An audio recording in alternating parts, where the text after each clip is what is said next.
All right. Hello, hello. Can you hear me? Yes. Can you hear me? Yes. Yeah. So, what happened? Did you not know the Is it time? Paul? To be honest, I completely forgot. Oh, you forgot. Okay. I'll be Excellent. completely honest Good. with Good you. start to the conversation. Completely kind of kind of woke up late, so I was eating my cereal. All right. So shall I start? I think you should start. Okay. So basically, um, so 7 years ago, like yeah, 7 years ago, I started getting involved in the stock market. I thought that like everybody and everything was a get get rich quick scheme and all that thing. So I got in. Started working as a waiter to fund my trading. For the first 4 years, no, for the first 5 years, all I've been doing with my life was working in restaurants, put it in a trading account, losing it, rinse, repeat for the last 5 years. For the first 5 years. On the sixth year, I had like as they say, like a eureka moment. So like like when Archimede got his eureka moment, I had mine. I was like, I see the market now. Like after 5 years, maybe 20,000 hours like reading the charts, I was like, I see it now.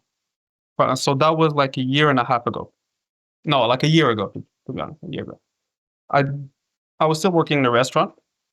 I deposited 600 bucks into my account, ran it to 160,000 in 5 months. And then at that point, I quit my job, obviously. And then at that point, I was like, well, that's it. I made it.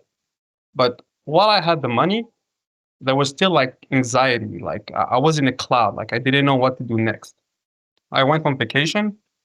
Thing was amazing for for a while. And then I got bored while I was on vacation and started like putting way too much of my capital on trade. And as it happens a lot, like when revenge trading comes in and whatever, I blew the account in 5 days. Took me 6 months to run from 600 to 160, always following rules, always being disciplined and everything. And then in 5 days, not even 4 days, in 4 days, four trade, a 10,000, 20,000, 40,000, and then the 80,000 on zero DTEs, I managed to blow up the account. After that, I was to the ground. I remember I was in Algeria, just like having panic attack and everything. I came back to my. I was like, okay, well, I might have a gambling problem.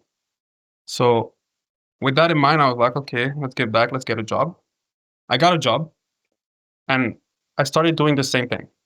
And I was like, look, maybe you have to blow the bag once, then not blow it again. So after I got a job, I my first paycheck, not even my second paycheck, my first paycheck, I put it back into the stock market. In a month, I ran the $800 to 80 grand. No, in a month and a half. Blew it out again in 3 days after that. So now here I am. I was like, I was talking to my friend. He was like, this guy, Stefan Molyneux, he talks about everything, blah, blah, blah. I was like, you know what? When I talk to other people about that, they always give me the same perspective, the same response. So I've been thinking a lot about like what's going on in my head. And yeah, I don't know. I'd like you to ask me questions. I don't know, get your perspective on what's happening. Sure. Okay. So you ran 600 to 160, then blew it in 5 days on vacation, and then you ran another couple of hundred to 80 grand, and then blew it in 5 days. Is that right? Yes, exactly. Okay. And how old are you? 27. Okay. Yeah, it's a public call, so just remember to stay off names and places. Okay. And tell me about your life in the dating market. In the daily market? Dating market. Oh, Yeah. dating market. Yeah. Uh, uh, in the dating market. Was seeing a girl last year. For knew I was never gonna marry her. Like had all the red flags possible in a girl. Got attached and everything. Then called it quits. Like a good man was like, look, you're a little bit too much of a butt for me. I'm not considering marrying you. So I left her before I went on vacation. I kind of felt like a guilty conscience about it, so I gave her a couple thousand to make up for it. I know that's weird, but that's what I did. I was like, look, I know I kind of wasted your time and whatever. Though I was frank since the beginning, telling her, look, we're never gonna be anything serious, but you know how it goes. Like you spend a lot of time together, people get attached. She's trying to prove herself that she's not what like everything about her tells me she is. And before that, haven't had any relationships since like 6 years ago. It was my first relationship between 6 years ago and last year. And between that, you know, the usual like go out in a bar, hook up with people and everything, but nothing more. Okay. And so what were her red flags? Actually, I'm really more on the right side of things. Like I'm more conservative, like traditional, and she was a Latina. And the thing is with Latinas is that they're so hot and feminine, but like they're they're the in their passion lies like everything they do. And so like you know we say like well people say in general that like women are more controlled by their emotion than men and everything. They're more like their actions are fueled by like their survival instincts and whatever. Whereas us, where it's more about honor, dignity. Well, in the case of that girl, she it was extreme. Like she had that narcissistic personality where like she could ghost me. Like it wasn't trustworthy at all. I know that even though she was acting fine, I just needed to go on a downswing in my life or whatever the hell for her to look around, say, "Look, I deserve better," and just dip. Like Latinas, I have more. I have. It's easier to get a Latina that's in a relationship than get like any other race that's not in a relationship. If you know what I'm saying. But well, whatever. Yeah, that's basically it. Like I just didn't trust her at all. Like she was the way she was acting was way too revealing. Her the way she talked to people, the little things she says, like all that stuff made me think, look, I can't put a ring on that girl. I won't be able to sleep like peacefully. And what's your ethnicity? I'm Algerian. Algerian. Okay. And your religion, if you have one? Yeah, I'm Muslim. Okay, got it. And you think that she's run by her emotions? You get bored and blow $160,000. Isn't that kind of emotional? Oh yeah. No. We Maybe both, you no, had no. a little more in common than you thought. Yeah, 100. Well, you see it that way. Yeah, the thing is, the thing that I have compared to her is that I am run by emotion. I'm a really emotional guy, but I have a sense. The thing is, I'm narcissist. I'm narcissistic too. Like I can be egocentric or whatever, but the thing is, those things are the reason you should like in a relationship. The person I'm in a relationship with should trust me because like I care too much about like being a good person that first of all when you're in a relationship with someone like you want to be able to like that person to trust you and whatever because you love that person. But the thing is, before even betraying that person because I love her, I won't betray her because I love myself. Whereas her, she didn't care about that. Yes, I'll blow 160 grand and revenge trade and whatever. But when it comes to like betraying someone or doing some dirty shit behind their back or whatever, like I'm not sleeping good at night when I do this. Like it strikes all my identity. Whereas her, before I even met her, she was like, when I picked her up, she was done with her ex like 3 days. I was like, in my head, if you move on from relationship to relationship like that, there's a you're just not trustworthy. You know. Okay, I think I understand. So why do you think you date so little? Um, why do I date so little? Good question. Well, I think it's because I have to I be. mean, sorry. I mean, you've been in the dating. Most people start dating around sort of 15 or 16 or 17. So you've been in the dating market for well over a decade, and you've had one relationship. 1.5, yeah. The first one when I was 18, and the second one like a year ago. Both Latinas. Why? Why am I not dating? Because I want to get situated first. That's what like everybody says. No, you No, have to you get don't. No, situated. no, no, no. No, if you wanted to get situated, you wouldn't revenge trade and blow I mean, if you put the 160 together with the 180, that's $250,000 almost of money, which would be a perfect nest egg. So it's not that you want to get situated because then you wouldn't have blown the money. So why do you think you don't date? That's actually like why I'm calling you exactly because I've been telling myself that for the past year basically like I had the money to actually get situated, to get my own place, to get a nice car, to have money in the back, and to start dating, and I didn't do it. But at the same time, when I have the money, dating is the last thing I'm thinking about. And you know that when you're dating someone, you're adding someone else in your life. You have like your responsibility kind of doubles. You have to think about yourself and the other person. And I think I just wasn't ready for that burden if I wasn't stable. And since I've never been stable in the past 7 years, Wait, sorry. When you stable, you mean money? I thought it was just money, and now I realize that no, it's money, and it's keeping it, and it's having a routine. That's what Well, I yeah, mean. I'm not sure any about that. So what's the real reason why you're not dating? I mean, if it's not about money, which it's obviously not, why are you not dating?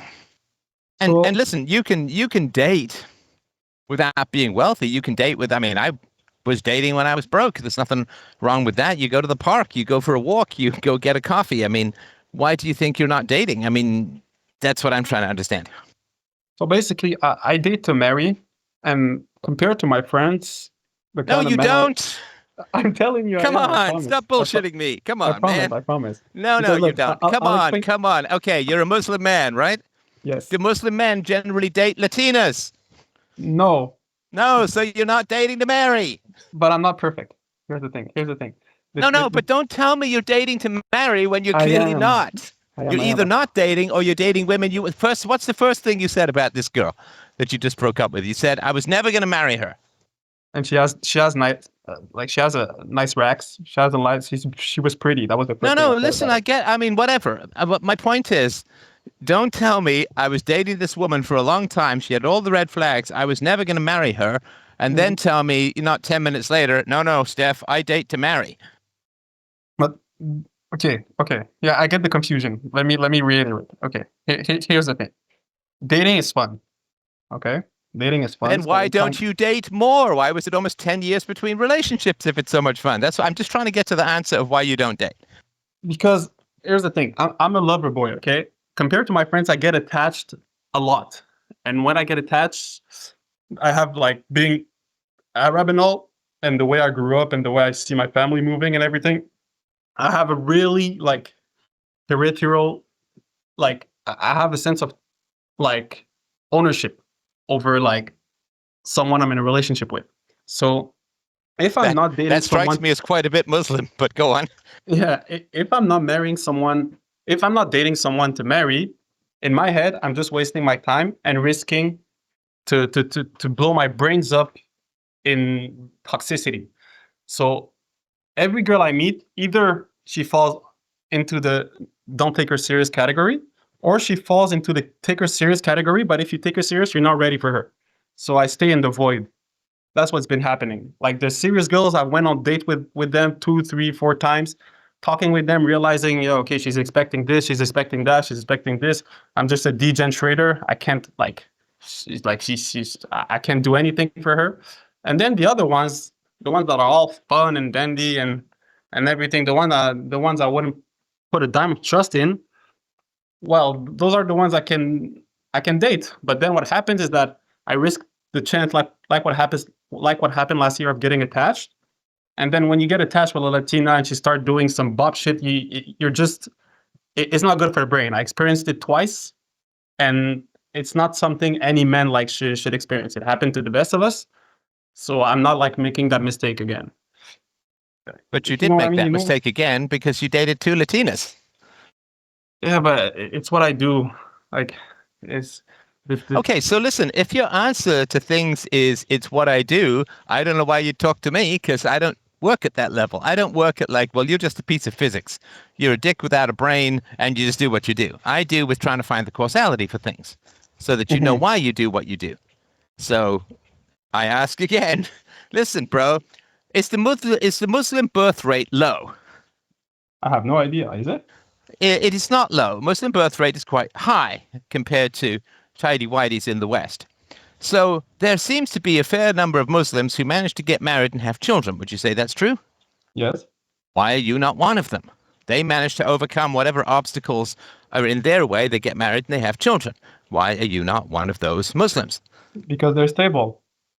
They Are you are. saying all the other Muslims are stable, just not you? Yes, even the one scamming, even the one selling drugs, even the one working at minimum wage, they're stable. I'm Okay, I not. don't know what you mean by stable then. I mean that. Okay, I'll give you an example. Um, I was dating before I made the 80 grand, not the 160, the 80 grand. I was dating a perfect Algerian girl, like literally perfect. So I had money in my account. I had 80 grand. I And she was cashed out. Muslim. She was Muslim, yeah. Okay. I cashed out 15,000. I had like 65 left in the account or something. So we went on dates and everything. We started talking. She was saying what she was expecting. I was like, yeah, that's fine by me. That's fine by me. See, it was the first time it wasn't a Latina to begin with. It was one of my people. And like she met all the requirements, like at first glance, of course, like in 3 4 days for me to say, oh, let's consider her serious. Why not? So I take her out and everything. And in the Muslim, like the Muslim way to do things is that after a couple of months, she introduced me to her parents, and then we get married and we move together. So that's how things should be.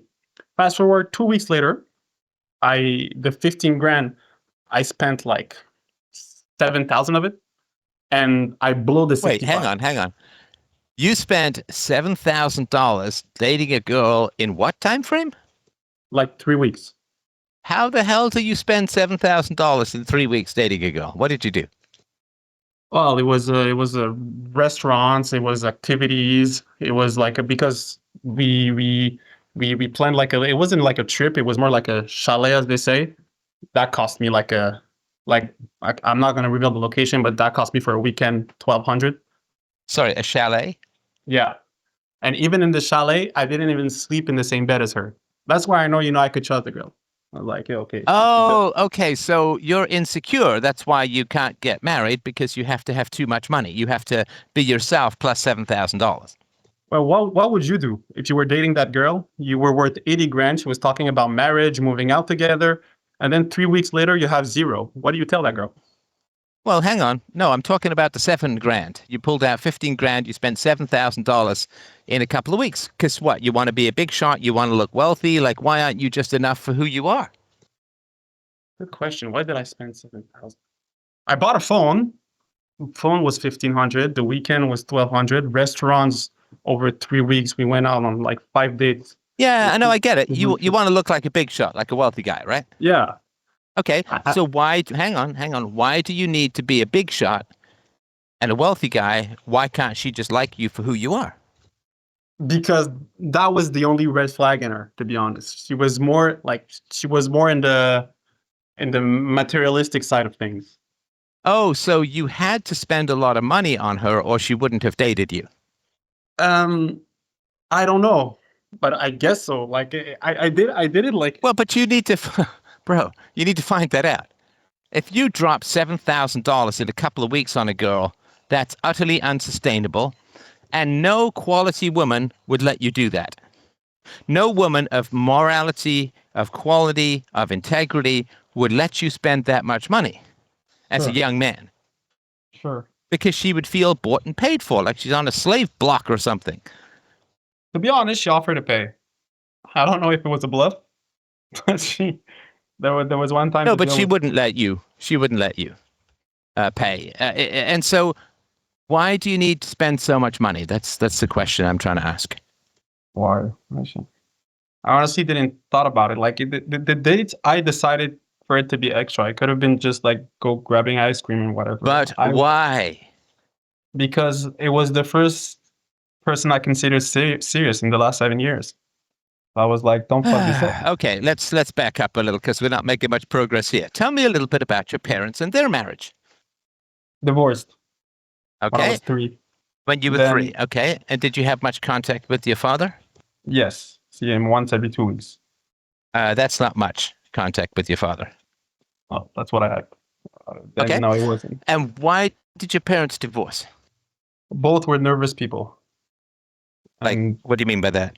like both were just nervous. And when two people are nervous, well, that's how they explain it to me. When two people are nervous, the household is just a calamity. So when I was 3 year old, they decided to call it quits. My father Sorry, got me. but hang on, hang on. So that doesn't explain that. Because two nervous people can help each other.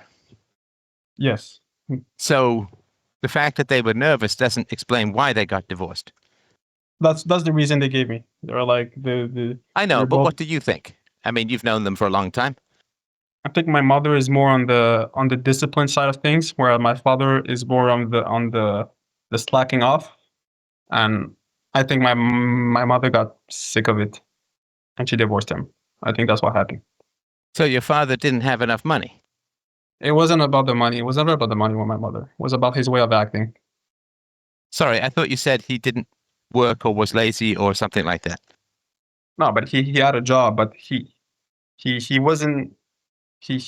I don't know exactly. To be honest with you, I don't want to make up answers. I don't know exactly. Okay, but what was your feeling about it? You said your mother's more disciplined and your father is more scattered. Is that right? Yeah, and I think my mother got sick of it.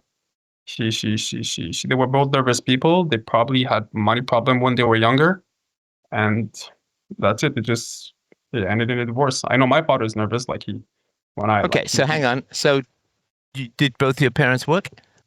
yes, And do you know who earned more money? my mother for sure. How much more do you like twice as much, 25% more? 50%. Let's say she's a lawyer. My father was just working in manufacturing. Oh, okay. So did she kind of marry down? Well, in Muslim thing, that's not how people think. But yes, if you want to say so, yes, Well, she felt she did in terms of money because she wanted your father to make more money, right? probably, probably yes. She got remarried Okay. again, and it failed again. Just Okay. So what did your father say as to why they got divorced? I actually never talked about it. Like I like that. I never really asked him directly. I know it's weird, but in 27 years, I've never asked him directly why it didn't work out. The only thing I got was from my mother. Those two simple phrases. We were both nervous people, and your father was slacking off. That's all I got. And by slacking off, I'm still trying to understand what do you think she meant by that? What does that mean? I mean, like my father's lazy. He's more in the lazy side of things. So I guess she just didn't approve of his attitude. I guess. Like knowing my father how he is and how my mother said, that's a conclusion I can make. Like she's more into the waking up early, do this, everything planned, everything budgeting, everything. Was my father is more into the no budgeting, no planning, just live life. And that didn't go well together. And have you ever worked a manufacturing job? Nope. I was waitering. The first job I got when I was 19 was waitering, and I've been waitering for the past 7 years. Okay. So in a manufacturing job, you get up and you go to work and you work your 8 hours, right? Yeah. So what does it mean to be lazy? I mean, if he was an entrepreneur and he didn't do any work, I can understand that. You know, people have bought stuff, but he hasn't shipped it because he's too lazy. You don't get paid. So I understand that. But I I don't think understand, hang on, I don't understand what your mother means with I think regards to laziness. If your father is getting up and going to work, I mean, in manufacturing, you can only work 8 hours. They don't let you stay longer usually, especially if it's a union. So if he goes to work for 8 hours a day and he brings home a paycheck, how is he lazy that way? okay, correct me if I'm wrong, but there's two types of laziness. I'll take my example. Like those past 7 years, I was working as a waiter. So I've been doing long shifts, like running and stuff. But I still consider myself lazy because this job is something where your brain is turned off. Like laziness is not about like physicality. It's about like how you use your brain and you actually think and you actually plan and you're actually disciplined. Like waking up and going to work and moving trucks or whatever the hell, moving fruits every day. Even if you do it every day, you can still be a lazy person. Whereas someone that doesn't work but is doing a lot of research, is doing like volunteering work, is planning stuff for other people, he's taking care of someone else. I think it's more in that way that my father is lazy. Yeah, he's working, he's been working, but he's never into the planning, into the be disciplined, do this, do that, do this. And same thing with me. When in the last 7 years, yes, I went and I waitered. And it was easy to just wake up, go to work, make a couple hundred bills, and go back home. But after, when it comes to trading and to take that shit super seriously, it was more the hard part. You know what I'm saying? And how would your mother have known if your father was not lazy? What indication would he give her? Well, I'll tell you a thing right now. My father's remarried, and she would tell me what my stepmother told me, saying literally, your father can't do it at all. Like, my stepmother is the one taking care of the bills, is the one taking care of the planning, is the one taking care of like the taxes, is the one taking care of. She just goes to work, come back home, play guitar, watch a little TV, and sleep. I think it's more in that way, like taking Well, taking the so he lead. makes the money and she runs the household. No, she works too. Oh, okay. All right. So Mhm. how does your father get away with this? I mean, working so little, if the woman's working more, is he very good looking or very charming or something else? No, he does work a lot. He works for 40 hours a week, but I guess it's in his personality what he brings to the table. I guess I don't know. He's a funny guy. Okay. Well, And he's that's a kind. value to people. Okay. Hmm. All right. So your mother was making twice as much as your father, and she divorced him for being lazy. Yes, I was 3 year old when that happened. So I don't know if like Freud's applied to that, because when I started having So you memory, don't know if, or you don't know if what applies to that? if like a Freudian like psychology applies to that, because my mother was already with my stepfather when I started like having memories of stuff. Like all my life, there always been divorced, and I've always been with my stepfather. So Okay. Well, let's explore that. So when you started having memories, maybe 4 or 5 years old, she was already with your stepfather, and you said that marriage didn't last either. no, And how long did that marriage last? 8 years. And why did that fail? He was a gambler. He was a gambler. Yeah, You mean like not in the stock market, but in like the Las Vegas style, or what do you poker. mean? Poker. Okay. Yeah. And did he have a job as well, or did he mostly gamble?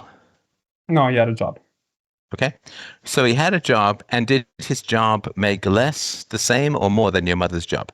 It was actually on a good trajectory. Like he had a good employment. He had his own galleria. He worked in the painting business, and then year after year, the money that he was making didn't translate to what he was spending on his children and whatever. And my mother knew he was gambling, and year after year, the marriage got harder because of that. Hmm. And at the end, he was kind of broke. He quit. He went back to work in a. So that's where she said yes, bye bye. Okay. So he was making good money. You said he spent it on his children, so you have step siblings. Yes, Okay. All right. So he spent money on step siblings. So your mother has made more yes, than her husband's, yeah. and she considers them lazy or irresponsible. Hmm. Is that right? Yes, And you were what, 11 or 12 or so when your exactly stepfather was 11. kicked out? Exactly Exactly. 11. Okay. Yeah. And did your mother remarry or date again after that? Nope. And she's never dated again. Is that right? Exactly. So 16 years she's been single, right? Yeah. 16 here with her. And has your mother ever taught you what went wrong with her marriages so that you can avoid those problems? Yes, but not deeply, but yes. The moment she saw me picked up on the gambling stuff, she started making comparisons to my stepfather, saying, "Yo, you shouldn't go that road. Stop it now." But you know how it goes. I wasn't listening. Okay, but I mean, has she told you how she picked wrong or how your father and stepfather picked wrong? Because if you don't know why they picked wrong, it's very hard to pick well, right? Yeah, of course. Um, no, honestly, not particularly. I know that she just told me he was a gambler. Okay. If I remember. So your mother rejected men for not having enough money. No, my mother rejected men for being for not being disciplined, for not being straight. Yes, but the result of that was that they had less money. Yes, Is that fair? that's fair. Okay. Yes. So your mother rejected men for not having enough money. And so when Yes. you meet the perfect Muslim girl, you want to spend a lot of money. Yes. Maybe. Because with the Latinas, it wasn't that much. I didn't care about being I didn't care about money with the previous ones. You mean spending money? Yeah, spending money. Like I would spend money, but I didn't want it to be extra. I wasn't like, yeah, you're making a point. Maybe. Well, if you feel that a man can't keep a woman unless he spends a lot of money, then that would explain why you dropped $7,000 in 3 weeks on the Muslim woman. Well, to be honest, I I spent that much because I made it so quick too. So I kind of felt the same thing I felt when I ran it to 160. I thought that account was gonna go way past the 5 figures soon. So I was just like enjoying life, enjoying my second chance. And Okay, listen, would you say that you're an intelligent man? I hope so. I think so. Yeah, I think so. Yeah, I mean, I think you're intelligent, and you spent 5 years losing money, right? Yes. So you can't possibly think that the 160 was going to go to over $1 million soon. Uh, actually, here's the thing about that. The thing is, it wasn't the one lucky strike. First of all, I had a eureka moment, like I told you. I had a point in late 2024 when I was like, I see it now. From that moment, a month later, I put 600 in, and in the span of like 300 trades, I turned into 160. It wasn't Mhm. like in 5 trades where I got lucky with earnings or where just a big volatility expansion. It was like in 300 trades that it happened. So, and after when I blew the account, I didn't blow it in 2, 3 months, taking a lot of trades with good risk management. I blew it in 4 trades, 5 days total. So after that happened, I don't even have proof that I just got lucky or that I didn't have proof of anything. The only thing I know is that I revenge trade. I let the impulse take over and I threw away everything. Sorry, what do you mean when you say you revenge trade? I mean, when I lost, when I went from 160, it was in 4 trade, and when I went from 160 to 140, I was still okay. But then I put 20,000 in, and then 40,000 in, and let's say when I was back from 80 to 80,000, I was more in a panic mode than I was 2 months ago when I was in 80,000. That 80,000 felt like $2,000. Like I wasn't seeing clearly. Like there was no point in those 4 days where I was like, look, you still have 80 grand. You can stop now, regain yourself, chill. Because it was 140 a week ago, or 160 a week ago, or 4 days ago, that 80 grand felt like 2,000. And That 80 grand felt like 2,000. I don't know what that means. Oh, because you felt so little. yeah, because I was 80 grand off my highs. So that 80 grand, like in my mental state, it wasn't the same as 80 grand felt 4 months ago when I ran from 600 to 80 grand. That 80 grand felt like 50% off the all-time high of my portfolio. And even though I knew that if I just stopped trading, took 2, 3 weeks break and come back with the usual trade amount, the usual capital per risk and everything, I could make it back. I had no discipline to stop. Well, then I Mhm. just put another 40,000 trade and another 40,000 trade. And I made sure that there was $0 in my account before I crashed out. And then when I Okay. came back to wait, Okay, if you can stay off places, I'd appreciate that. But go ahead. oh sorry, yeah. When I came back to the city, I was I was like, all right, I blew it all. What's next? And then I take a grand and I turn it back to 80 grand again, and then blow it all again in 3 days. So in my head right now, I just don't know what to think. But okay, so tell me a little bit about the mechanics. Are you highly leveraged? Are you trading penny stocks or meme coins? Like, how are you able? I mean, you can't make and lose that much money buying Microsoft or Nvidia or whatever, right? So, how is it that you're able to go up and down so much so quickly? Is it leverage or is it penny stocks or what's happening? Yeah, I trade complex option strategies. And I'm not sure what that means in particular in your circumstances. So, how do you lose 80,000 in a couple of days? So do you know what options are? Yes. So you know how the same way it can take a lot of value quickly, it can go to zero quickly too. So and I trade weeklies. So if I'm wrong about a directional bet, the value of my position can crash by 90% in a couple of hours to 1 or 2 days. Okay. So that's I just overtrade and everything goes wrong. Okay. Got it. Now, you know that you cannot predict or beat the market as a whole, right? There's no scheme, there's no pattern, there's no trick, there's no math. You can't do it. Nobody can. Here's the thing with that. I don't believe it. Like I simply I know it must be like cognitive dissonance maybe, but I just don't believe it. It's not like I just started. I've had 7 years. I've had 8 years of experience in it. I had my woken up stage or my eureka moment a year and a half ago. The 5 years before that, yes, I didn't know what I was doing.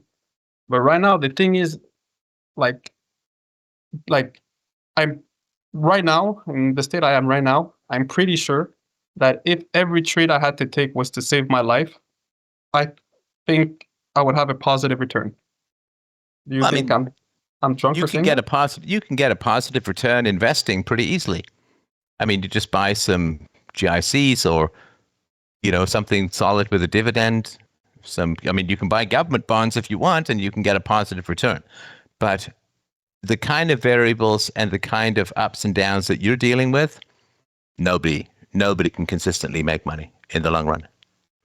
So Because you're dealing with not physical facts, right? Because there's no such thing as objective value.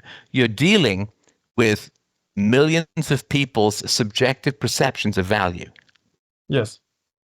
You can't predict millions of people's subjective perceptions of value. Now, I'm not saying nobody makes money on the stock market. I mean, some people do for sure, but not you. Mhm. But exactly. Here's the thing. First of all, I don't predict. I was in the predicting business, but after 7 years of experience, I realized that 2 years ago, like the way I traded when I made that amount of money this year, it's not about predicting. I'm reacting to stuff. And since I play options, the edge or the alpha is more into the the the the mispricing of option and the volatility expansion rather than like being right directionally. Like uh, I could be wrong 4 times in a row, but the way I do things is that if the fifth time I'm right, the right have to pay off all the wrongs. Now, is it unrealistic to think that achieving 1,000% return or 10,000% return or whatever is sustainable? Yes, I agree. But uh, like I can't I can I have 8 years of experience at that shit. Like what am I gonna do if I just drop it? I don't even. No, That's what I no. told you. I Listen, don't. I'm not. I have no idea whether you should trade or not, and I can't give you that answer. What I am interested in is making sure you don't have any illusions about trading. But like I told you, if the money that I lost this year, I would have lose it in the same way I made it. That means in a long time span. Then I probably would have looked back at it and be like, look, maybe you just got lucky, and eventually the market just took back what it was his. The problem is I don't even have proof that I don't know what I'm doing, even after 7 years, because the money I made slowly, I lost it in a couple of days. So I'm in that void where No, no, I know but okay. So sorry to interrupt. So maybe you have a perfect system. I don't believe that such a thing exists, but let's just say it does, right? So you have a good system for trading, but Mhm. you don't have the emotional self-discipline to trade because, as you say, you get emotional, you get volatile, and you revenge trade and so on, right? Mhm. So it doesn't really matter. After 7 years of trading, what do you have? Exactly. Yes. You've That's nothing. where I'm at right now. I'm And in fact, Yeah. if you take all the money that you put into trading right? All of the, you said $600 a week or whatever all the money you spent working in restaurants. How much have you lost? Since 2018, 110 grand. Well, I don't know that that's true. I I'm have sorry to. if I'm misunderstanding the math. So, okay, how much money did you make a year and how much money did you put into the stock market in the first 5 years? So in the first 5 years, it was about 90 grand. I have the receipts right now. I'm on my Okay, that's fine. So you put 90 grand in and got nothing. and got And absolutely nothing. Yeah, you got nothing. So but you lost 90 grand. Yes, sir. Okay, because if you put that money into Bitcoin or whatever, it would be different, right? Mm-hmm. Okay, so, and over the last 2 years, how much have you lost? Over the last 2 years, I'm positive 15,000. Yeah, 15,000. Okay. So Yeah, you've lost $105,000 for being into the stock market. Exactly. So you're very bad at it. But here's the thing. I I take my trading journey and I split it in two stages. Yes, if you take it from the beginning, it shows that I suck at it. But if you take it from the moment I told you I had my eureka moment, well, I'm up 200%, even though I blew 95% of the account. That means since late 2024, I've deposited about 20,000 and I cashed out about 50, but I left on the table that I blew out 240. Even if you divide that by 4 and you take the rest, I'd still be up like 5 or 600%. Does that make sense? Or it's But you still have nothing. yes. Okay, so I mean, you can give me all of the look. We're not addicted to anything but illusions. Okay. So the raw facts, and I say this with sympathy, I really do. I've lost money over the course of my life from time to time, and it's not much fun for sure. So you are, I mean, if we put the 90 together with the other 1,505, we put it together with the 240, right? That's $345,000 Yes. that you have had as assets that you have nothing to show for, right?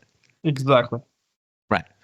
So you have been working at a job. I mean, imagine if I was your friend and I said, "Hey, man, I put 7 years into this business, and I have lost over $100,000, and I have no money to show for it. I did make a little bit of money, then it all went away. Then I made less, it all went away, and I've been 7 years. I poured heart and soul into this business, and I have nothing to show for it. What would you tell me?" Change business. Yeah, like whatever you may be good at, it's not this.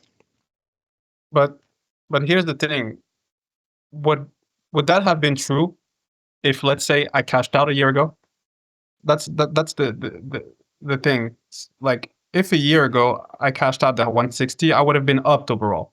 I would have been up less than the stock market in the past 6 years, less of the average of the indices, but I still would have been upped and have a lot to show for it.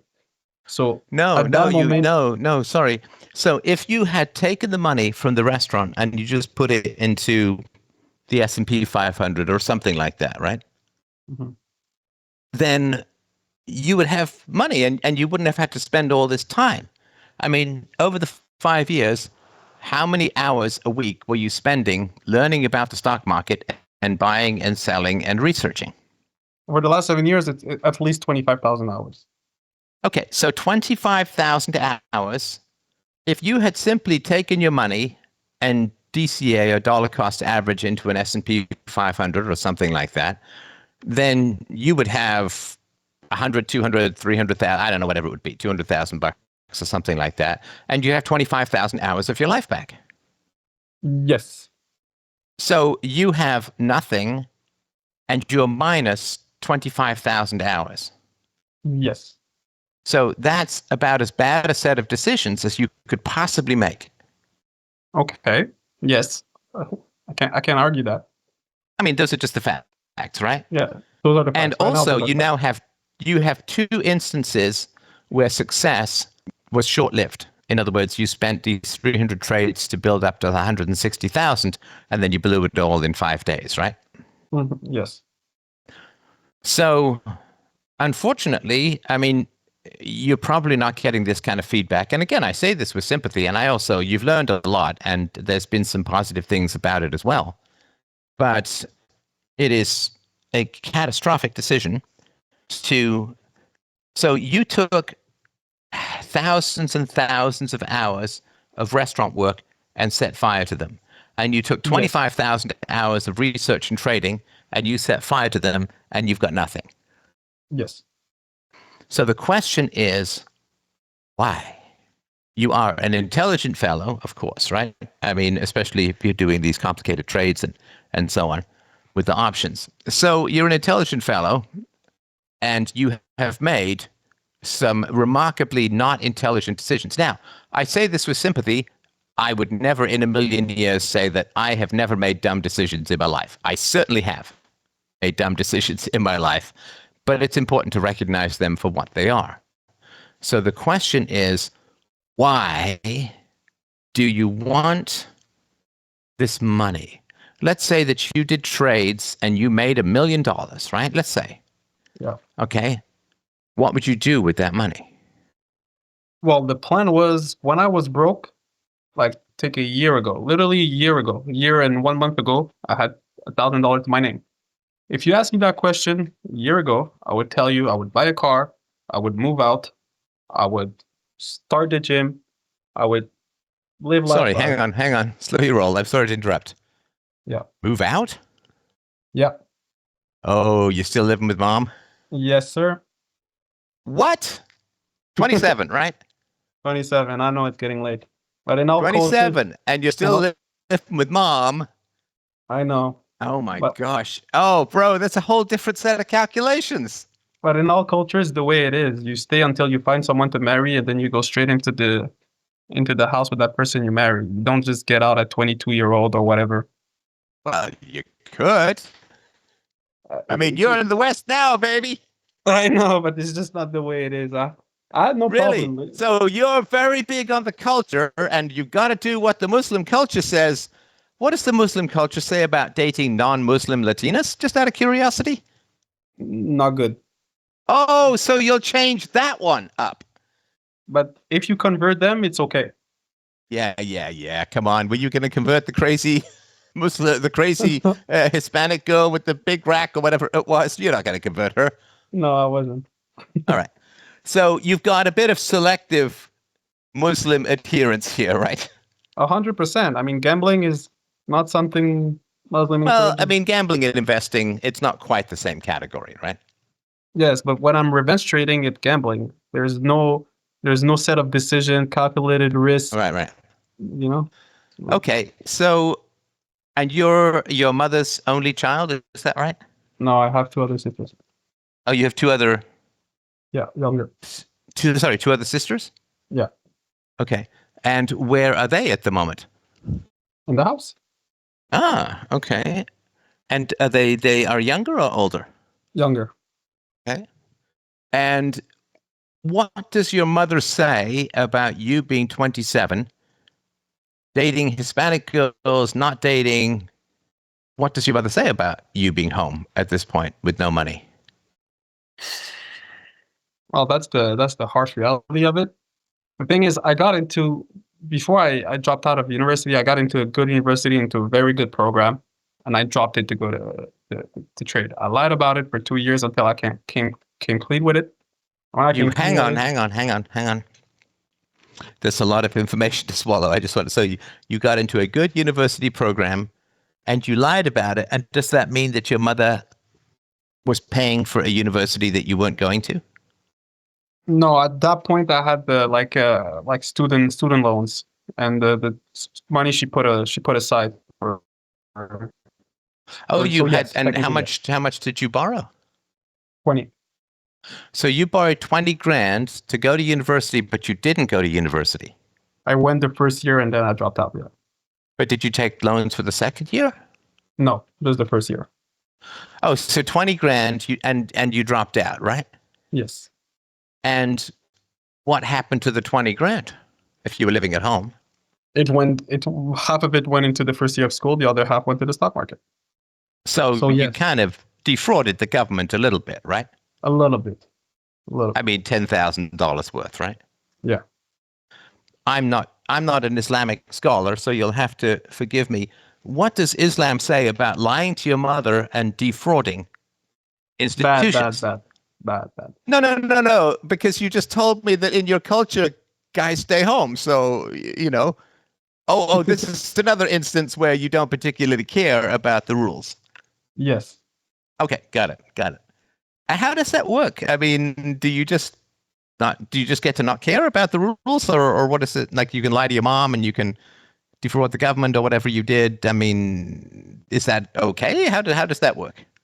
I go on the basis that there are worse than me, and that if I feel sorry for what I did and try to change, it gets better. Ah, okay. So how did your mother find out you weren't going after 2 years? Just in my daily routine, and it didn't make sense, and she confronted me about it, and I was like, "Yeah, you're right. I dropped out." So it took your mom a year and a half to figure out you weren't going to university? Yeah, But why? because I was doing it right. I was leaving. I wasn't in the house when Oh, I was. you were really committed. You were like Yeah, pretending I to was go. committed. Yeah. And did she not expect to see any exam results or marks or anything? No, she wasn't really. She trusted me. And did you make up elaborate stories about the papers you were writing and the professors I mean, did she not ask you how your day was? Or Yeah, I kind of. Yeah, that was the mental toll that when I told you earlier about the betraying and everything. That's when I gave up. Like the lying and everything was just too much. I oh, was but you going way kept too it up deep. for a year and a half, right? Yes. Okay. Yeah. So you see, my Right. situation is pretty shitty. Like actually, like I don't want to like. Well, no, it's not a situation, bro. It's your choices. Yeah, my I choices. mean, you're a big stinky liar. I am. But here's the Okay, I thing. just wanted to make sure we're on the same page. And I don't mean this in any big negative way. I mean, you're a big old liar. I mean, you're Yeah, lying to but mom, you're lying to the government, you're lying here and there and all of that, right? yes. Okay, so how do you think you're so comfortable with lying? Or what is it that brought this? Was your father a liar? Was your mother a liar? I mean, you wouldn't pick up these skills out of nowhere, would you? I don't know. I find it useful if it's in good faith. Well, that's a whole bunch of weasel syllables if ever I've heard them. I find it useful if it's in good faith. What on earth does that mean? It means that if I'm lying about stuff that concerns me, then on the moral compass, it's way better than if I'm lying to defraud somebody else. Now, defrauding the government, I won't. I slept easy on that. The rest took a mental toll, and that's why I came clean with it. So And why did you, just out of curiosity, because you're not defrauding the government, you're defrauding taxpayers, right? The government yeah, doesn't have any money; it just gets it from taxpayers, and well, it was taxpayers pay their taxes so that people can go to university. So defrauding your fellow taxpayers or your fellow citizens, that didn't bother you, is that right? but it was actually a loan. It wasn't so I owe the money back. I still owe it right now. So to the taxpayers, they can sleep cool. I didn't rob them. It wasn't a scholarship. Well, you But to still be haven't frank, even paid them if it back, was, though, right? yeah, I'll have to pay it back. And that's the crazy thing about it too. When I had the money, I could have just withdraw and pay it, and that didn't even cross my mind. Right. That's kind of And what I'm what talking. about lying? Sorry. And it Yeah. wasn't just lying to your mother, right? You lied to your sisters, to your extended family, to anyone who thought you were going to university, right? Yes. So, how is that possible for you to just say, I'm going to lie to everyone in my family and pretend I'm going to school? And I'm not judging this morally because that's kind of obvious, right? But I'm just trying to understand it from a state of mind. How is that something where you say, I'm just going to lie about everything to everyone? Because not lying would have, in my head at the time, would have been more of a burden than lying. Not lying, coming clean and explaining what I do and why I dropped out and getting all the commentary, all the why did you do this, all the it's not a good idea, all the non-believing would have been more of a burden than just lying about it. What happened to your relationships as a whole when people realized you'd been making everything up and lying to their faces for 18 months? Well, people, it was actually just my mother. My sister were younger. My father, like, didn't, like, in our relationship, he just wants me to be happy. He didn't really care. And my sister were younger. Sorry, My hang friends on, do. hang on, hang on. So your sisters were younger, but not much younger, right? 6 year difference. So when I was 18, they were 12. I Oh, think they're so. half sisters.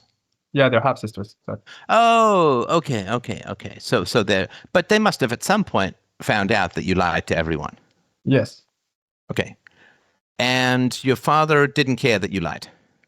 Not really. Did you know anyone who lied, or did you know anyone who you suspected of lying when you were growing up? Uh, mm, Other than my stepfather, it was me, to be honest. Okay, well, other than your stepfather is kind of important because he was your biggest male influence from the ages of like 5 to 11, right? Yeah. So, what issues did your stepfather have with honesty? Well, he was a gambler, so everything that came with it. When rent was due and he didn't have his fair share, when we wanted to renovate the house and he was being cheap on some staying, when his attitude changed from day to day, all that was covered up by lies. I was young, but seeing how my mother would react and what she said, I understood what was happening. Oh, and this is why I mean, I guess your mother couldn't even get too mad at you for lying because she exposed you to a liar and she invited a liar into her home, her marriage, and her bed for 6 years or 7 years. Yeah, probably. Okay. All right. And do you have any relationship with your stepfather now? I see him from time to time. And has he ever apologized for lying to everyone? No, Why do you think he never apologized? I mean, shouldn't you apologize if you lie to people? you should, but he didn't want to take responsibility or own up. The only thing that he did, like for my case, was that when I got into trading and I told him, because to him I had no reason to lie, I didn't really care about his opinion. But when I got into trading and everything, since he was a gambler, he knew everything that came with what I was doing, and he told me, you should drop it now. It's not made for you. Go back to school, blah, blah, blah. Ah, so he did give you what could have been reasonably good advice. Yes. Okay. And is he Muslim as well? Yes. But way more selective than me. Okay. All right. So, Yeah. See so my you grew situation? up with a guy who was a liar and a gambler, and you grew up with a mother who wanted her men to make more money. Yeah. So, do So you you really want? think that that could affect Go my ahead. decisions? Oh, completely. Yeah, absolutely. Absolutely. No question. I mean, listen, we imprint on people. Like when we're born, like if I'd been born where you were born, I would have grown up with a different language, with a different mindset, with a different religion, and so on, right? And so we're born like soft clay, and the world just kind of shapes us and molds us. Not 100%. We still have some things in our nature and we have free will and all of that, but not particularly when we're young because you don't choose where you're born. You don't choose your language, your parents, your religion, your culture, your country, or anything like that. It's just you're born where you're born, right? So I'll tell you my sort of very brief theory here, and then you can tell me if it's nonsense or doesn't make any sense or doesn't apply to you. So my brief theory would go something like this. When we're born, we look at our mother and our father and we pattern ourselves after our father. Why do we do that? Well, because our father has been sexually successful. Our father has impregnated a woman and given birth to a child. Now, what do our genes most want to do? They want to impregnate a woman and give birth to a child because all of the genes that didn't care about that didn't survive our evolution. Does that sort of make sense? Sure. So then we look at the males around us and we say, okay, I have to be like them. I have to be like them because they succeeded in reproducing. And so our personalities, our natures, our minds pattern themselves in an automatic process after the sexually successful males in our environment. Now, your father was by definition sexually successful. And I don't mean that he had sex. I mean that he had a family. He had children. And so he was successful your stepfather was even more successful.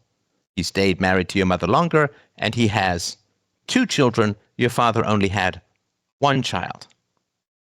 So your pattern of manhood, of masculinity, is informed, is molded by your father and your stepfather, and the fact that that's who your mother chose. Now, did your mother and stepfather have any children together? Oh, yes, they did. They had the 2 sisters, right? Yeah. And how many children did he have when he got married to your mother? He only had 1. Okay, so your father had 1 child. Did he have any children after you? No, my father, I was the first. I meant my stepfather. My father, I was the first, and then he got 2 children after he divorced my father, my mother. So your father got 2 children after that. Yeah. Okay, but you grew up with your half sisters, right? Yeah. Okay, got it.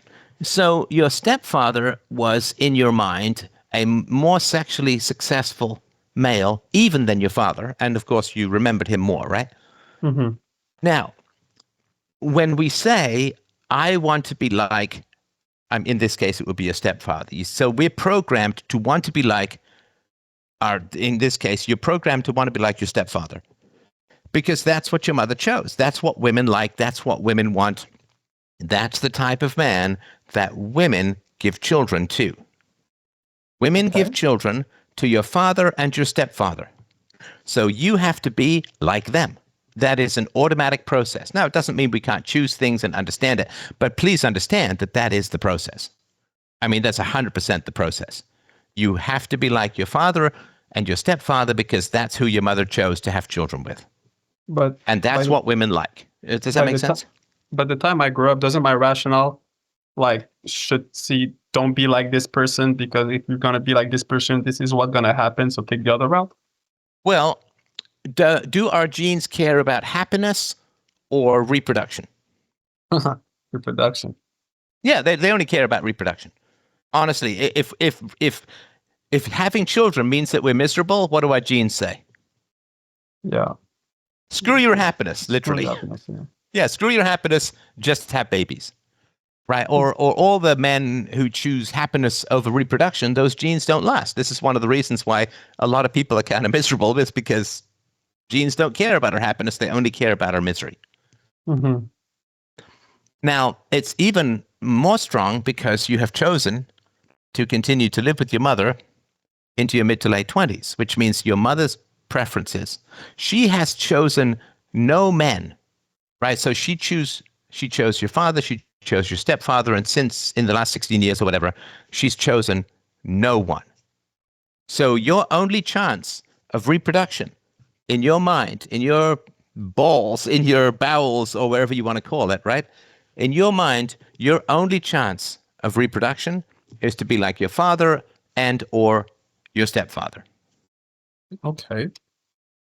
And if you look at the characteristics, you have a blend of your father and your stepfather. I mean, I'm not saying this is all you are. I'm just talking about the patterns that are harder to see, if that makes sense. Mm-hmm. Mm-hmm. So in what way are you like your father? So I guess the mental laziness. I was always someone that's intelligent. Like, I got good grades and everything, doing the bare minimum work. Sure. And so I was. In school, that's not laziness, because school is retarded. School is just dumb.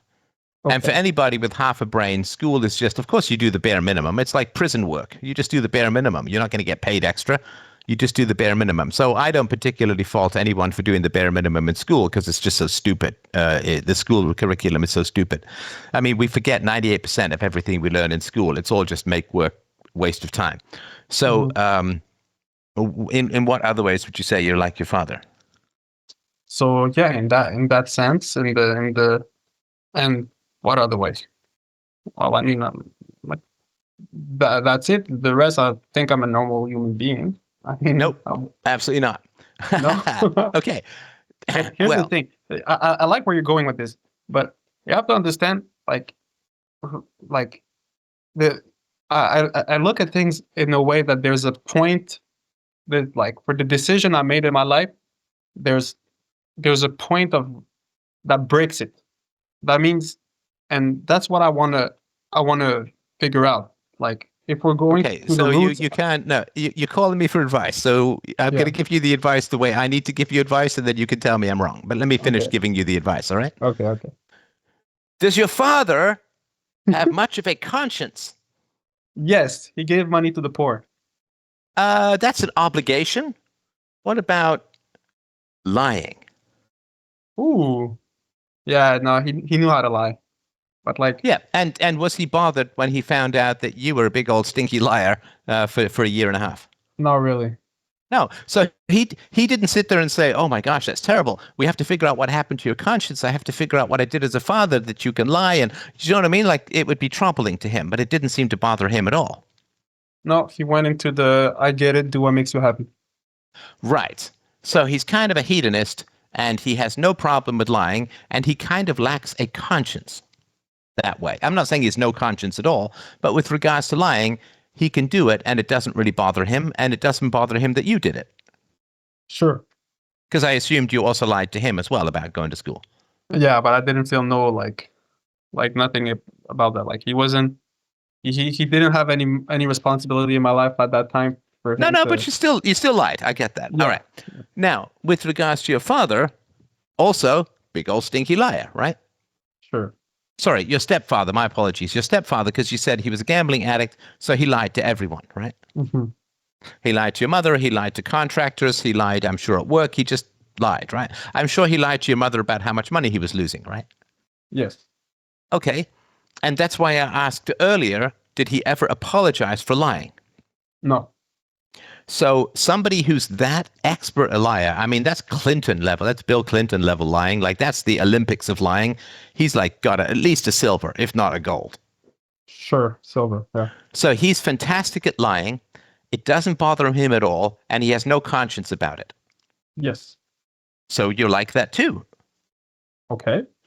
I mean, it did bother you that you were lying to your mother, but I think it bothered you not morally, but practically.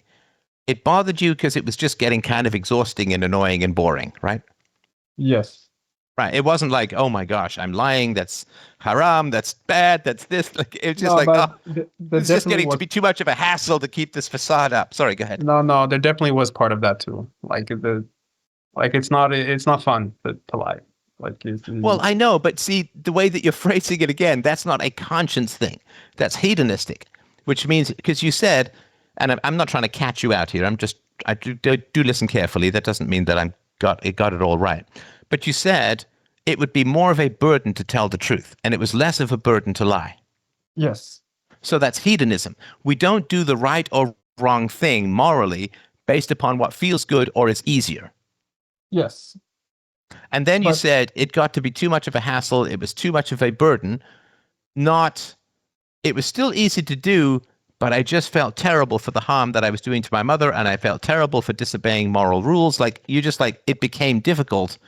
You know, like if I'm carrying a heavy backpack and if I'm hiking, I'm carrying a heavy backpack and I like, oh my God, my back is itchy and my knees are buckling and my back is hurting and I put it down for a bit. That's not a moral thing. That's just a burden I'm putting down to rest. If that makes, it's not a moral decision. And it seemed kind of like that. okay. So yes, sure. Okay, I get what you're saying. Like the lying to my mother, that was definitely like let's put it at 70-30. There was definitely a 30% part of me that had guilt, but it was just easy to repress, suppress. But Well, yeah, but the easy to repress things means that the conscience isn't very strong. And listen, I don't mean this in any negative way towards you. Like, I don't speak Arabic because I didn't grow up learning Arabic. And you mhm, didn't grow up with people who seem to show much of a conscience, if that makes sense. it does, yeah. Now, your mother also does not seem to display much of a conscience. Also, Well, two things. And again, I could be wrong about this. You know her infinitely better than I do, so correct me where I'm wrong. So, number one, I asked earlier on, if you remember, did your parents sit you down and tell you, or did your mother sit you down and tell you how she made the bad decisions that she got two bad marriages? And you said only at a surface level. Do you remember that? very surface. Right. So, why do you think it's important for your parents to tell you what they got wrong. So that my brain's like in my subconscious like navigates away from that attitude. Right. Yeah. So if my daughter wanted to open a business and I'd had 20 years of business experience, would it be important for me to tell my daughter how to avoid making mistakes? Yes. Yeah, so that she wouldn't lose her money, waste her time, waste her energy, and so on, and get frustrated and quit and whatever, right? So if I have experience in something, I should help my daughter or my son avoid making the same mistakes. And your parents have experience in bad relationships, so they should help you avoid those bad relationships. So why do you think they didn't do that? Too focused on something else, maybe not considering what you're saying and like going into the psychology of it. I have no idea. My mother and the stepfather, she said repeatedly what he was doing wrong, but I guess that's it. Yeah, so I'll tell you. So the reason why people can't tell you how to avoid their mistakes is they don't think they made any. Oh, So if my daughter were to say, "Dad, how do you avoid getting older?" I'd say, "Well, I can't avoid getting older. I mean, I'm getting older. That's the alternative is to be dead, and it's better to be getting older." So the reason why your mother can't tell you how to avoid bad relationships is for her to do that, she would need to tell you what she herself did wrong rather than blame your father and your stepfather. mm-hmm. That makes sense. And your father, did he ever say what he did wrong? Well, does he blame your mother as to why you got divorced, or why does he say they No, got divorced? no, he never talked about it. He doesn't say anything, right? No. So neither of your parents are willing to be self-critical. They just blame other people, which means they can't help you avoid bad decisions, Sure. if that makes sense. Mm-hmm. So because your parents aren't self-critical, you can't know how to avoid their bad decisions, but you don't want their life, do you? Do you want your father's life? Nope, Do you want your mother's life? not really. No. I mean, she had 2 bad marriages. She doesn't admit fault. She raised a son who's can be a big stinky liar, and she doesn't have any self-criticism, and she doesn't have much of a conscience. So the conscience is, I don't want my children to make the same mistakes I did, and I will do whatever it takes to help them avoid those bad mistakes. Does that make sense? Well, she voiced a lot in the 7 years to not be a gambler like my stepfather was. So I don't know if that counts as But that's something. blaming him. Oh, The real question is not, hey, don't marry a gambler. The real self-critical question for your mother is what? oh, I don't know. Actually, tell me, of course. What would? That your mother would have to say, why did I marry a gambler? Mm. What's wrong with me that I married a gambler? Now, why did she marry him? Well, what if there was no apparent visible trait of his personality before it was already too late? What do you I do don't then? believe that that's true. No, listen, women are very good at figuring out men. Because men, a lot of men historically have lied to women, wanted to have sex with them and abandoned them or whatever. So women are very good at figuring out male flaws. And she was with him for how long before they got married? Because you said that they were together for a bit beforehand. Like a year. Okay, so your mother is very intelligent. She's a lawyer, and lawyers are very critical. They know how to cross-examine people. And the idea that she had no idea that he had a gambling problem or lied about things, that's just not believable. Damn. Okay. So then the question is, so why did she marry him, do you think? Assuming that she had some idea of his bad personality traits, why did she marry him? I have no idea. Well, let me ask you a couple of basic questions. Is your stepfather, or when he was younger, I'm sure you've seen pictures of him when he was younger, was he a good-looking guy? Sure. Yes. Yes. Okay, was he absolutely. tall? No. Okay. He's actually smaller than my mother, or the same height. And was he athletic? What, like you said, he was funny? Is that, or was that your dad who was funny? No, he's more funny. To be honest. Okay, so he's funny. did he have a nice head of hair? Yes, he's funny and charismatic. Okay, funny, charismatic. Is he reasonably good looking? Yes. And at So the he's time, charming. Sorry? and at the time, before it went to shit, like his situation when they got together was good. He was working in painting. He opened his own galleria. So when they got together, thing was fine. Let's put Was it that he way. higher status than your father? Yes. Yeah, because he was an artist and an entrepreneur and funny and charming and good looking. So he made your mom look good, right? Yes. Okay. So she married him in part for lust and status. Sure. All right. So the last Latina woman that you dated, you said Mhm. she had nice boobs. Was she pretty? Oh yeah. Okay. So did she make you look good? Yes. Yeah, you walk around with her on your arm and people think that you're a stud, right? Sure. Yeah, pretty Latina, big rack. You look like a high status male, right? Sure. Okay, so you learned that it doesn't matter so much the qualities of character, it matters about status, and it matters about looking good, and it matters about lust, if that makes sense. Yes. But I wasn't considering anything serious.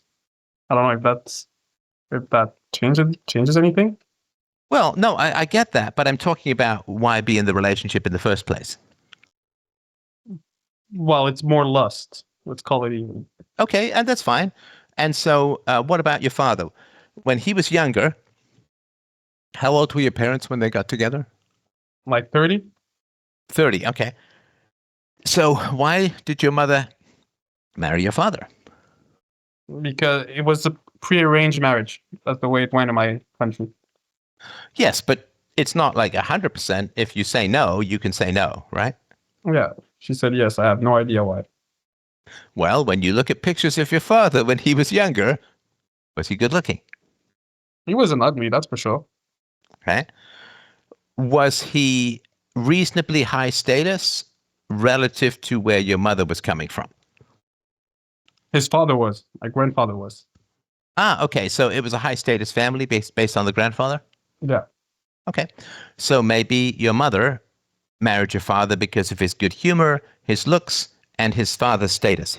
She thought that he would do well like his father. Sure. Okay.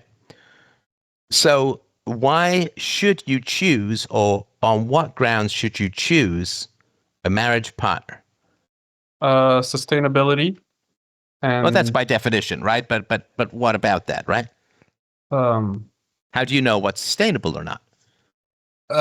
integrity. That's what I would Okay. go with. Integrity. All right. So virtue, right? Virtue, yeah. Okay, so virtue, integrity, honor, honesty, moral courage, shared moral mission, whatever it's going to be, right? But Mhm. so the way that I talk about it is that love is our emotional response to virtue if we're virtuous, right? I Yes. mean, at least that's the way that I talk about it. And I've been married like 24 years, very happy and all of that. And it works. Oh, Okay, good. so if we choose a woman based on virtue, do we have to be virtuous ourselves? Yes. I'll Sure, go yes with that. because a virtuous woman is going to know the difference between an honest guy and a dishonest guy. Yes. Now, let's say, what's your favorite female name? Whoa. Mm. Let's go with Jennifer. Jennifer. All right. It's kind of waspy, but okay. So we'll go with Jennifer. All right. So Jennifer comes along, and Jennifer is honest and virtuous and direct and courageous and strong and just a really good woman, right? Yeah. And she meets you and she's interested in you. She starts to chat with you.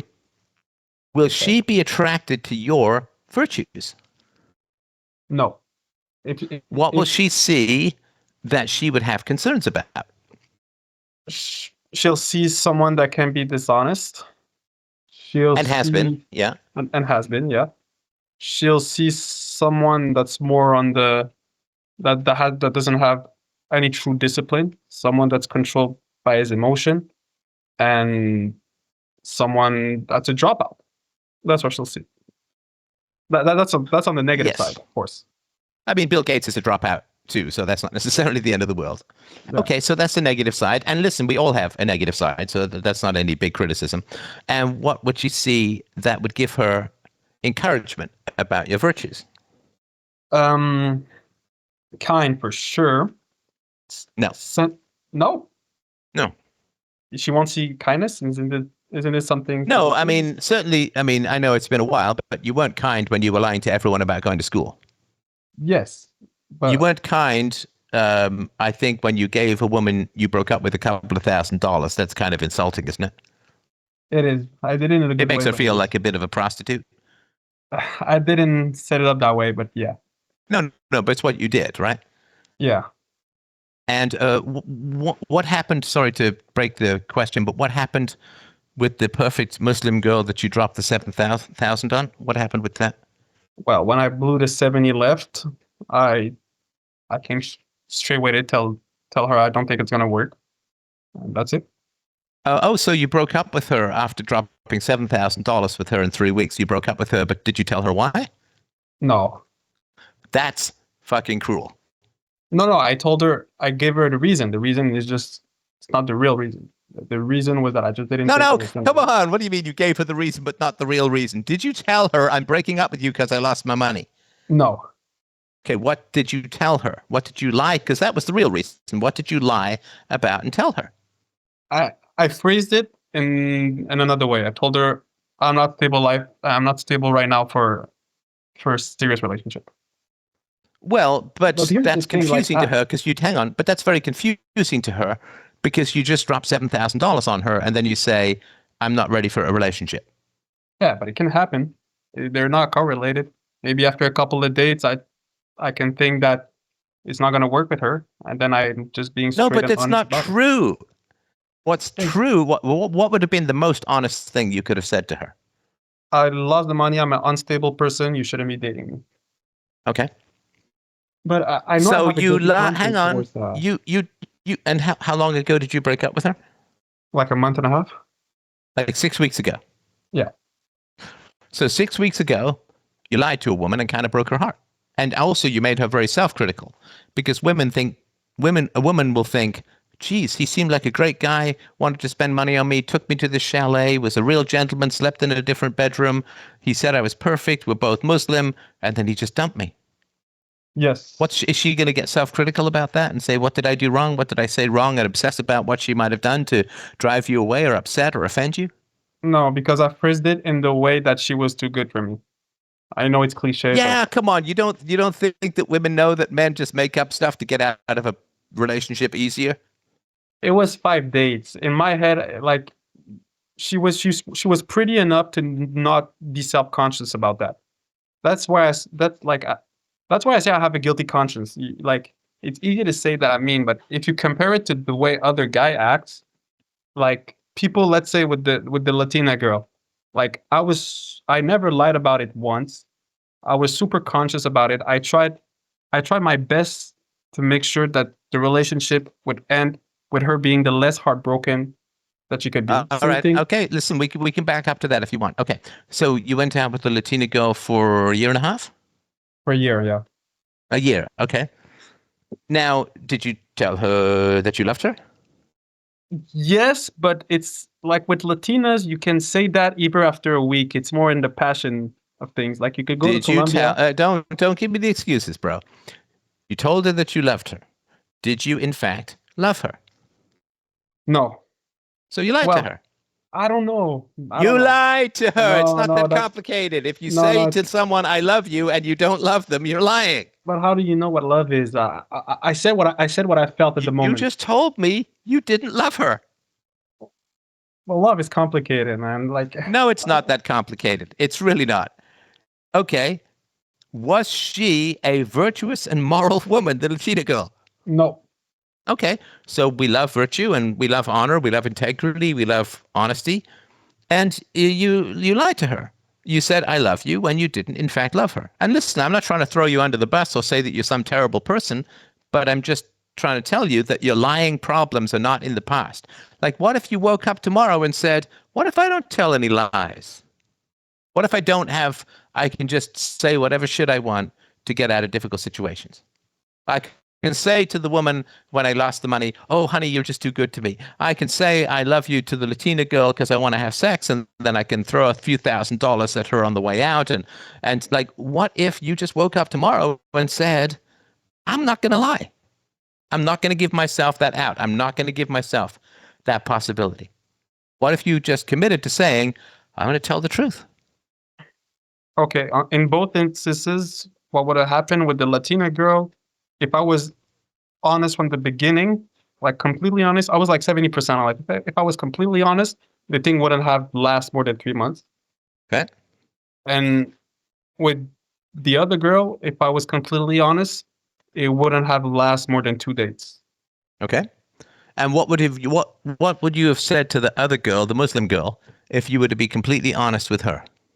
I would have, because when I first dated, I told you I was back at 80 grand. I thought that that's it. I had my second chance. I was going to play it slow. No more revenge trading. No more emotional takeover. None of that. So I thought that I was going to get a job, like on the side to account for my expenses and keep trading and everything. That was my mindset. But what I could have told her was, look, I am absolutely unstable right now. What you're asking for, I could money wise pay it right now, but there's a big chance I can't pay it tomorrow. And Sorry, with what that, she's asking for, what does that mean? I mean, stability, moving out together, meeting her parents, Okay. all that stuff. Like, Okay, like, now hang on. So if you'd have said to this girl, the Muslim woman, if you'd have said to her, "I've made some money, I have a bad habit of losing it, I really need your help. I really need you to talk me through this, and maybe we can hang on to this money together." Like if you'd really confessed and been honest and open, rather than giving yourself the option to lie, you might still have the money. I thought about that. You know why? I'll tell you, you're onto something here because last year on my grind from 600 to 160, there was some time where my portfolio from highs were down 30 to 40%. But Yeah. at that time, since I was seeing a girl on the side and I had things to do, since I was seeing the Latina and I had things to do, the revenge trading and the emotional toll and all that shit while my money is disappearing didn't come. I was putting the same risk, betting the same sizes, didn't care what my account looked like. And yeah, it worked because I had someone on the side. Like I had Right. people to spend my time with. And Whereas you get good feedback. And instead of just going, of having the impulse to trade and revenge trade, you can talk to your girlfriend. You can say, "Honey, it's driving me crazy. I'm down, 40 grand, 20 grand. It feels like it's ripping my heart out. I'm desperate to go and get the money back." And what's she going to say?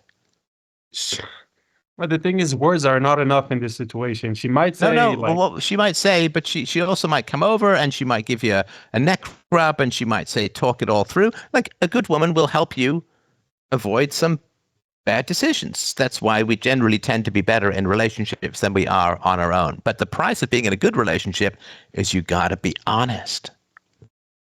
so Because you if think you're a that liar, sorry, you're go ahead. right.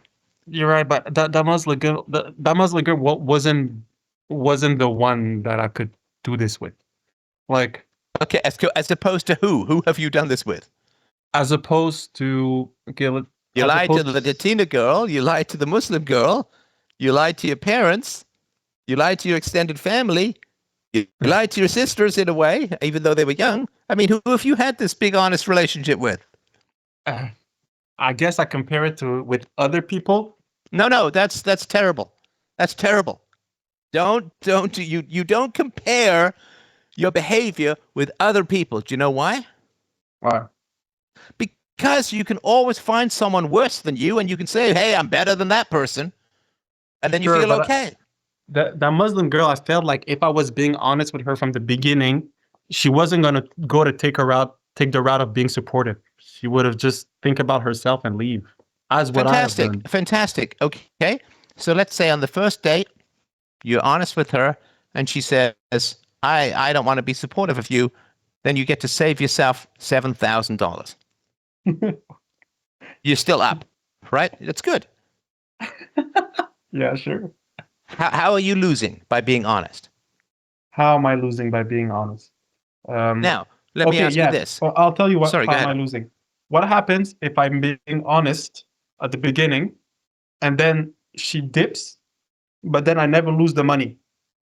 She dips, but I never lose the money. What are you having a stroke? I don't even know what that means. What does that That mean? means I told you when I started dating her, I was already back at 80 grand, like, or 60, whatever the hell. What happens? So obviously, I didn't come truth about the way my life works. I told her I'm a stable trader, blah, blah, blah. What happens if I tell her the truth that it could all be gone tomorrow because I have no emotional control, I have more on the gambling side, and she decides to leave, but then the money never goes away. I somehow miraculously keep trading up or whatever, keep being controlled and disciplined, and life goes well for me. Then I've just lost a good girl for nothing. No? Oh, I mean, you're not. I mean, you're saying that after 7 years where you've got nothing and you're down 25,000 hours and hundreds of thousands of dollars, if it all just miraculously turns around. Look, I can tell you why you blow the money, man. You want to know why you Please, blow the money? please. All right. You blow the money because the money is a trap. Because you don't have a commitment to be honest in your relationships. You've got this weasel exit ramp, which again I sympathize with, but you're not a kid, right? You're halfway to 30 from 25. Yes. So you have this thing where you'd say, "Oh, I could just lie. Hey, no problem. I got into any difficulties. I'll just lie. I'll just make things up." Okay. Now, So my hang lying on. has So what that means is that there have been probably 10 to 20 honest women who've come through your life and given you an evaluation. And what have they seen? they see a liar. So they keep moving. The important thing is not who's in your life, is who's not in your life. Now, a woman who's honest, who's got integrity and virtue, she knows this about you from across the room. She knows it based on your body language. She knows based upon your eye contact. She knows based on the way you move your hands. We can't hide anything from honest people. So she looks at you and she says, okay, he's smart, he's funny, he's cute, he's whatever, but he's a bullshit artist. And he doesn't even know it. So I can't trust him. So they move So on. So the so only people who stay with you at the moment are staying because why? they have no choice. They love No, me. no. They can't love you if you're a liar because there's not a you there. You're just a manipulator. But So why? no, because the only reason that they would stay is because you have money, Oh, which okay. is why you dropped the 7 grand on this woman over 3 weeks. Okay. So wait. But if a So woman is with you for your money, she's not going to love you. She's going to take you for everything you've got, and you're going to be losing everything. So okay. you have no option where you get to keep the money and be happy. Because if you keep the money, let's say you made 1 million, 10 million, whatever, 50 million, I don't care. Let's say you make some crazy amount of money and you spend all this money and you're just going to attract a gold digger. Okay. So But you won't be happy anyway. but back it up when you said the trap. What does that mean? When you correlated my lying to me losing the money. How exactly? How does me losing money correlates to me lying? Sure.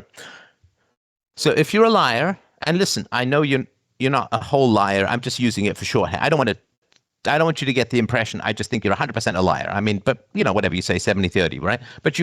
you have a rule that says I can lie. Hmm. So if you are a liar, then a woman would be attracted to you only for your money. Okay. Now, that's one of the reasons why you want to make so much money, is because you want to be able to have so much money that a woman will put up with you lying. Wow. But the problem is, if you have all that money, you're only going to attract a cold hearted, snow fisted gold digger who's going to make your life hell. Okay, but when you say I need money so that I can find someone that puts up with my lying, how much money is that? You think there would be a point where I would have cashed out?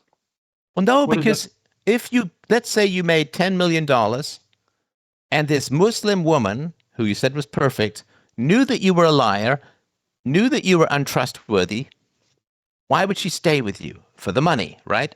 Hmm.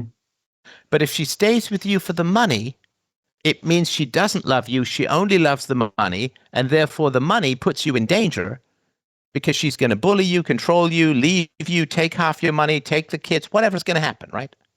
Okay. Or if you should lose the money, if she's only with you for the money and then you lose the money, she's going to leave you in the same way that your mother dumped these guys when they ran out of money, your father and your stepfather. Mm-hmm. So the money, you're drawn to it.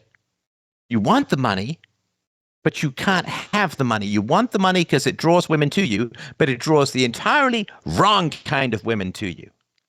Okay. So it's dangerous. Okay. It's like you're in the ocean and you want to shine. You're floating in the ocean. There's a big ship going by, and you desperately want to signal the big ship so that you can get rescued. And you've got this big bright light, but the moment you turn the big bright light on it at nighttime, the sharks come, and the sharks will get there before the big ship. So you can't turn the light on. Okay.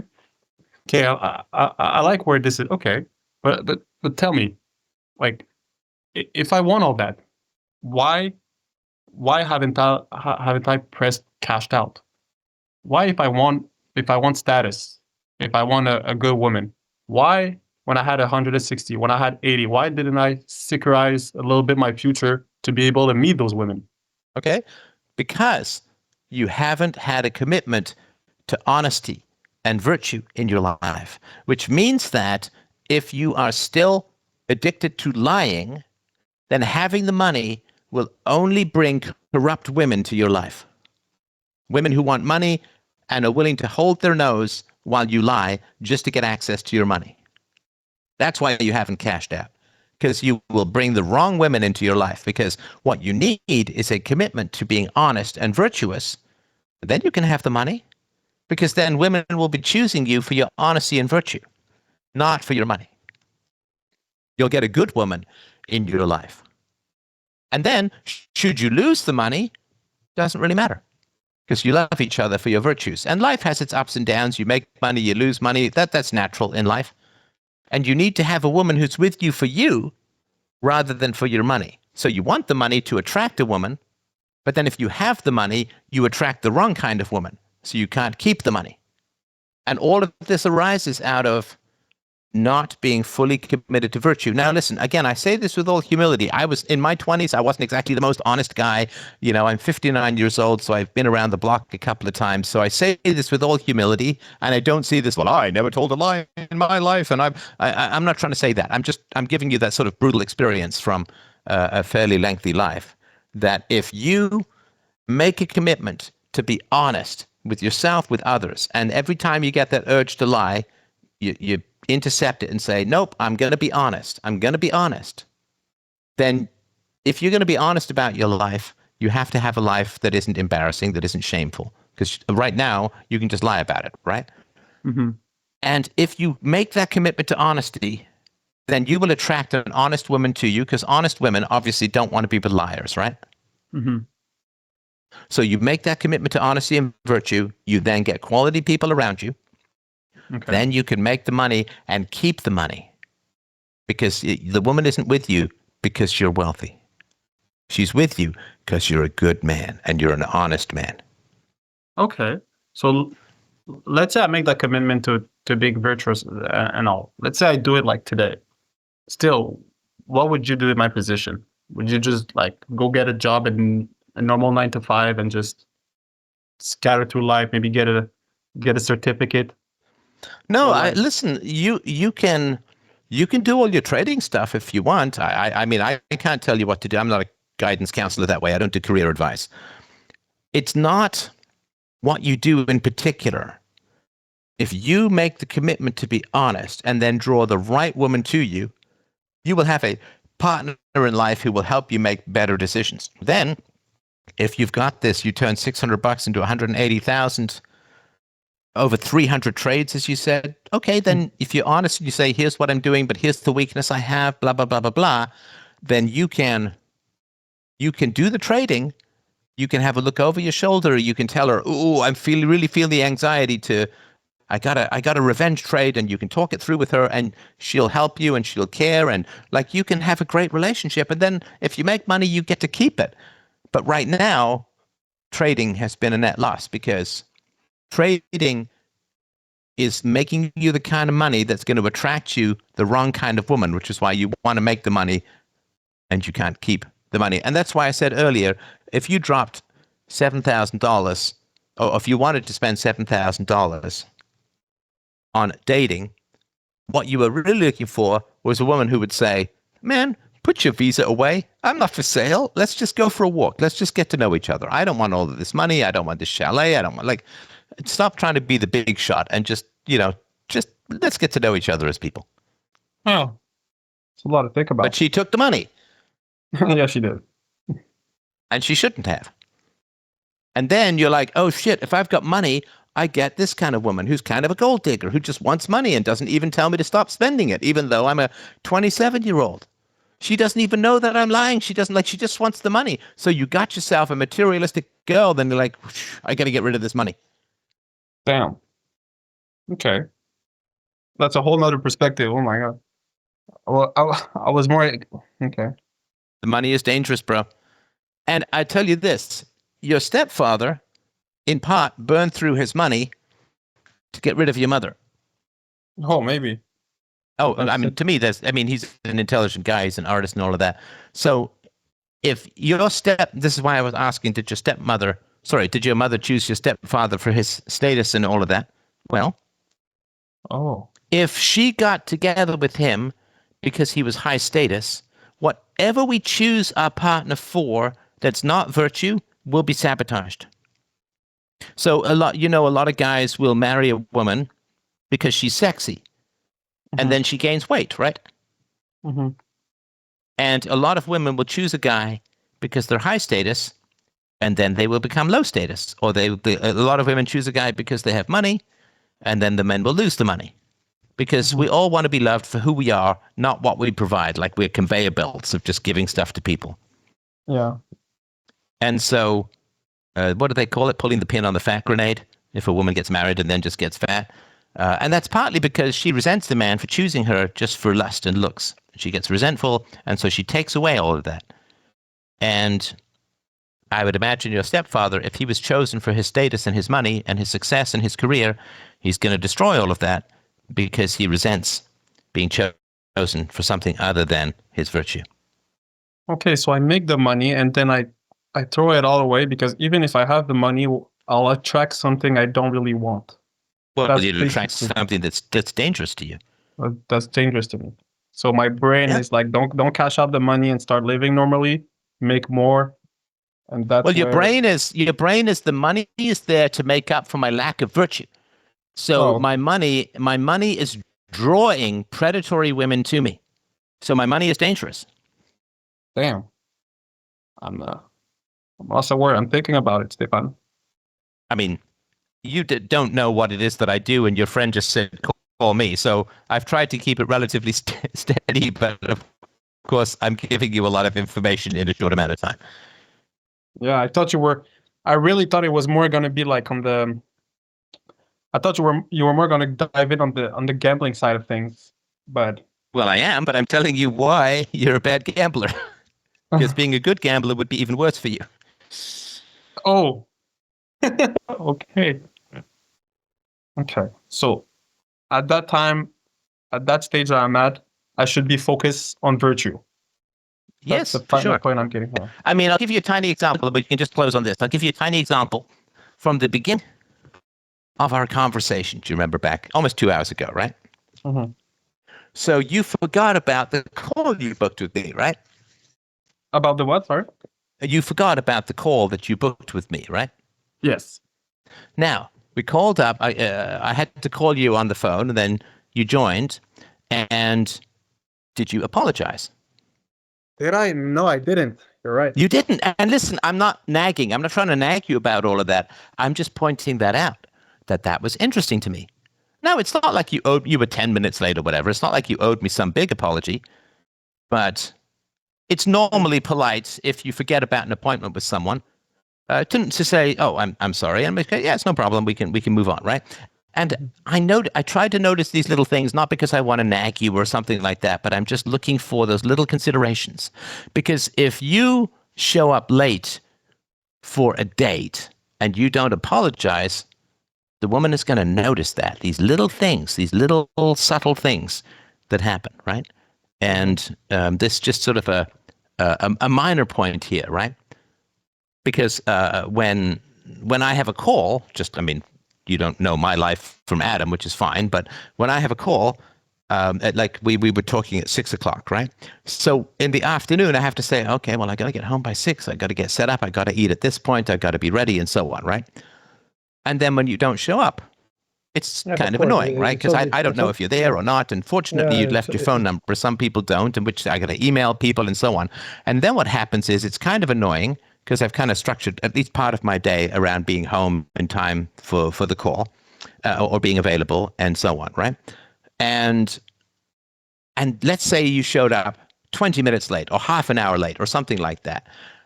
Then I'm not in a positive mood to do a call, if that makes sense. Because then I have to talk about this is kind of annoying or whatever it is, right? And so I'm not saying it's a huge deal, and please, I'm not trying to nag you or anything like that. We all forget to apologize from time to time, but it is kind of indicative of a mindset of consideration, if that makes sense. And that's why I think the $7,000 that you showered on this woman was to make up for something that you feel is deficient. It's like the women who like they got their boobs on a shelf and they got their hair, perfect makeup and so on. It's to make up for something. And you can't have sustainable love if you feel like you're not admirable and a treasure to be with just on your own. Because listen, man, most of the time you're spending with a woman, you're not having sex, you're not showing her off, you're not at some big swag event, you're not spending money on her, like you're just going about your life. You're running your household, you're raising your kids, you're paying your taxes, you're going to the dentist. Like there's a whole bunch of stuff that's not status, that's not funny, that's not, and you've got to have just a good, warm, friendly, positive, helpful companion in your life. And spending money doesn't get you that. And being sexy doesn't get you that. And being funny doesn't get you that. And making money doesn't get you that. Only virtue gets you that. Only virtue will get you that. Right, and that's what I want for you. All right? All right. All right, brother. Well, listen, I appreciate the chat and thank you for coming in cold. And I hope you'll keep me posted about how it's going. Well, thank you for listening, man. Really You're very welcome. I'm going to All think the best. about it Take for care. the next 2 hours. Thanks. Okay. Bye-bye. Bye.